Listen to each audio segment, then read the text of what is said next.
L'Ontinyent és el proper adversari del Badalona.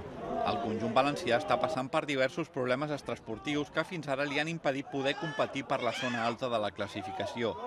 Tot i així, té la salvació a tocar dels dits i sumant 4 o 5 punts ja la tindrà garantida.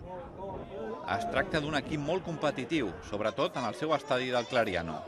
El que sí que està molt clar és que ens trobarem un equip que competeix, que allà no serà fàcil perquè és un equip molt competitiu, té jugadors de la categoria molt competitius, consistents, i bueno, es preveeix un partit complicat i difícil.